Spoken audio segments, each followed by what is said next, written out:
Good morning, welcome to Mill Gap Farms. We're getting our first snowfall. When I say first snowfall, we've gotten snow this year in November, but nothing's accumulated. Today is our first day of accumulation. I'm going out to feed.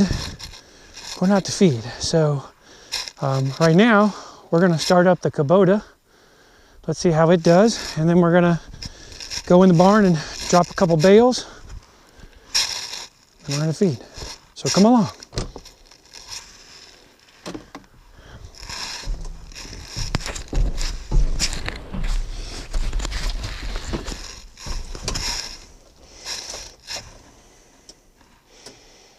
We turn the glow plug on for just a minute or so. This particular tractor doesn't necessarily need it, but it's good to do.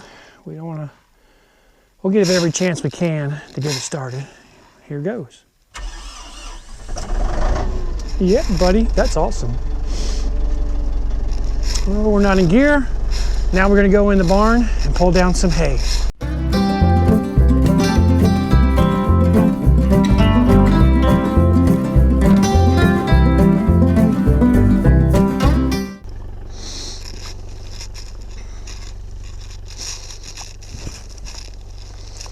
We store all of our hay, not all of it, but we store a lot of our hay indoors. And we have some of our hay outside. That hay we use for our alpacas. It's stored under the lean-to here.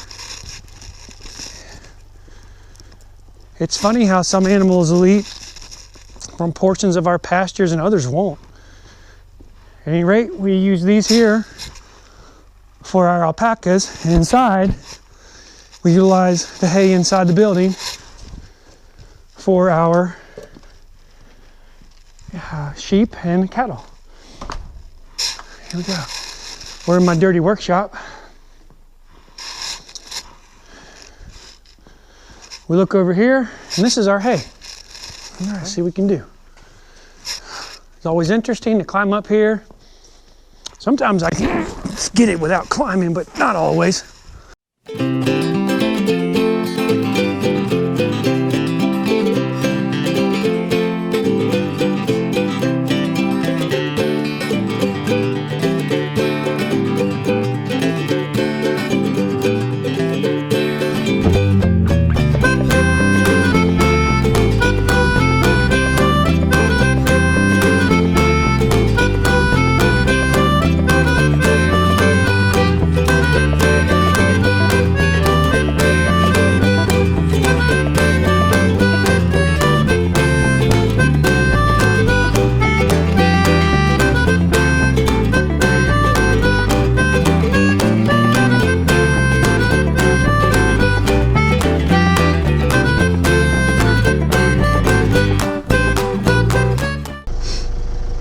Okay, here we go.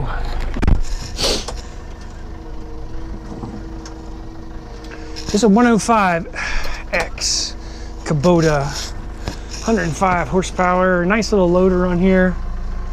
This is not my go-to tractor. This is my hay tractor and my tractor for moving, or making hay, moving bales. I really enjoy my little M4900 because it's so stout. This is definitely a good tractor, but the M4900 is a heavy, very heavy built tractor, and as a result, it can basically take a beating, and that's pretty much what I'll do with it. Doesn't have lots of hours, but it has been a great tractor for me.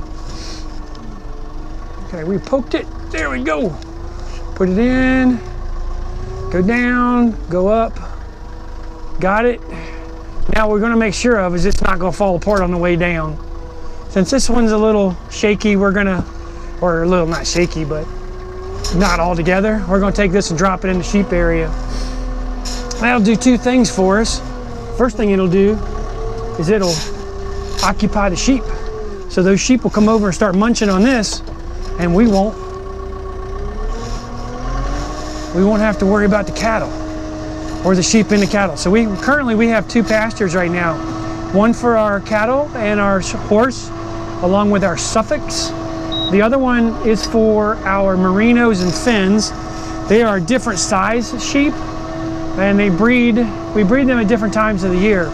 So as a result, we feed them separately. What we're doing now is we're heading down to the sheepy, the merino and fin sheep, which, by the way, fin sheep are much like dogs. They will wag their tail. They'll come up to you and hang out. They like to get in your lap. They are just the most affectionate sheep of all sheep that we have.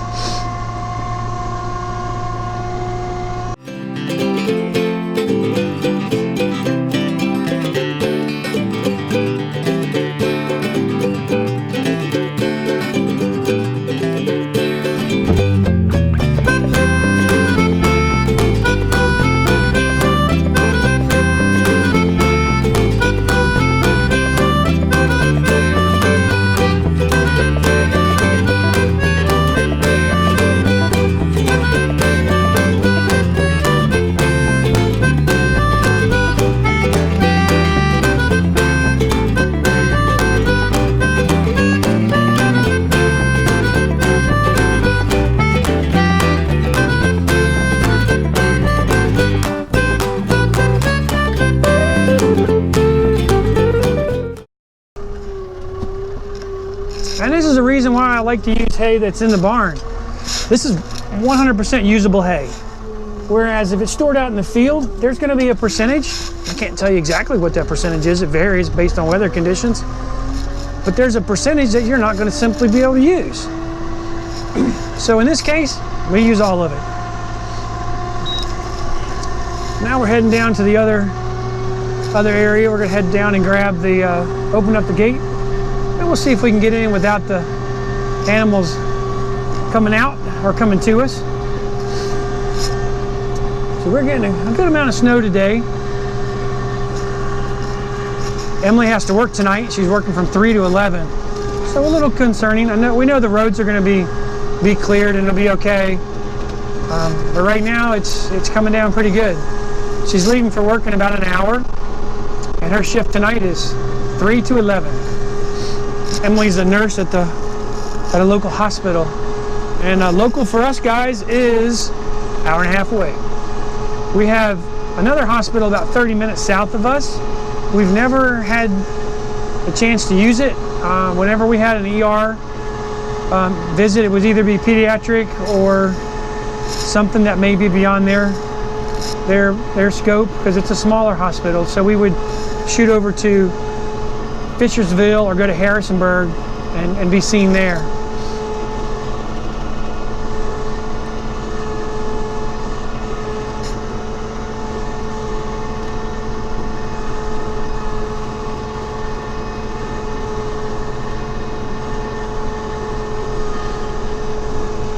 So one thing that can be a challenge here on our farm is getting down the driveway, because I don't know if you guys can see this. You don't see it, do you? Before, oh boy, that's why, because I just went in the ditch. Oh, woo, scary. That was scary, guys. Woo, that truck or that ditch back there took out the tire on my F-350 not too many months back when we were selling an animal. We had to wrangle one back in. So when that happened, I slid down in the mud, went right in that ditch and gouged my tire. All right, so we're setting up for getting into this pasture. We take it kind of slow. We do not want to take this fast. There's Thurman, he's up there. He always comes down to visit. So when Thurman comes down, we now got to go get some feed, because Thurman is not going to let me in here. So that means, we are not making it backwards.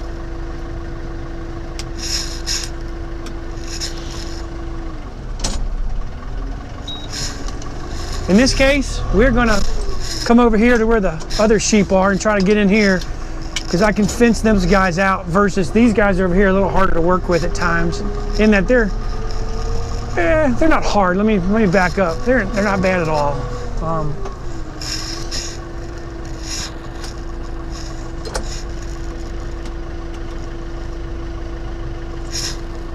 All right, we're in four-wheel drive, which is almost necessary to play this here game.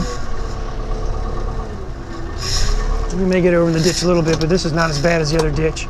Again, we really do not want this thing being up in the air while we're feeding.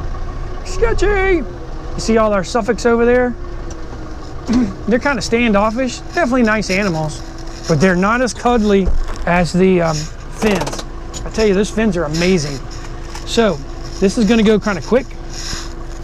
I got to run out, open the gate, get in, shut the gate, get back in the tractor, get inside the gate before they come over.